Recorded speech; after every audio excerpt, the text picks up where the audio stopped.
Spain has been gripped by a 24-hour general strike against the government's plans to slash its budget.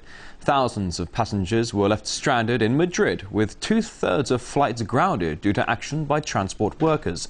A wave of anti-austerity demonstrations is expected all over Europe, with tens of thousands set to march on Brussels. RT's Laura Emmett has more on this. We've had a summer of relative calm, but it now seems that the citizens of the European Union think now it's time to get back to work, or rather it's time to walk out of work. It's a general strike in Spain. It's the first general strike that they've had since 2002. And interestingly, there's a socialist government in Spain, and obviously the trade unions are socialist organisations, and this marks a split between those trade unions and the government. They've been working together for really quite a long time now. This marks a split between them, thanks to Spain's 20% unemployment rate at the moment, so that's what they're protesting against there. Transport workers have gone out on strike in Madrid. It meant that people couldn't get to work. There were people standing at bus stops and metro stations this morning, not able to get to where they needed to go.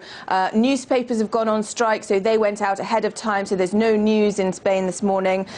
Rubbish has gone uncollected, which will be an extremely powerful signal to the government. Refuse workers out on strike also, and nearly 100% of steel workers have gone on strike, and also in the car industry there's an almost complete halt in working. Now, the Spanish labour unions, a representative of which we spoke to, says that the government is directly responsible for this social unrest.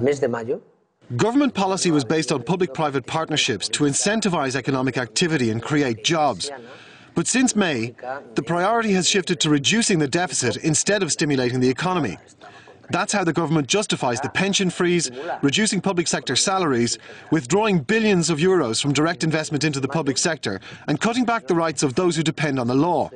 Sooner or later, the government will have to change its mind, because if not, social unrest will make it impossible for them to govern. This is a really Europe-wide, what they're calling a day of action. There are also walkouts and demonstrations in Portugal, Italy, Latvia, Lithuania, Cyprus, Serbia, Romania, Poland and France. In Brussels, there's a big demonstration going on, and that is aimed at coinciding with a meeting of EU finance ministers that's going on there. So hopefully the people who matter will see that happening.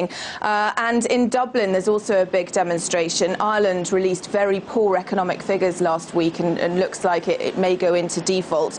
Protesters are greeting members of the Irish Parliament as they return from their summer break, so that'll be a rude awakening for them. Essentially, the EU governments, particularly the ones that we've now come to call the pigs, Portugal, Italy, Ireland, Greece and Spain, they've overspent essentially, in much the same way that you or I could overspend, and now what they need to do is borrow money and then save money in order to repay that. And the way that a lot of these governments have chosen to do that is by cutting pay, slashing jobs in the public sector. They've cut pensions. In Spain, they're raising the retirement age, and people really feel that they're being punished for the recklessness of the state in spending too much money and in the banks in borrowing too much money. And what they hope is that the governments will sit up and take notice and cut less, more slowly. Now, in Greece, you may remember in May, 3 people died during demonstrations against austerity measures, and that did make the Greek government sit up and take notice and retract some of the measures that they were proposing. Obviously,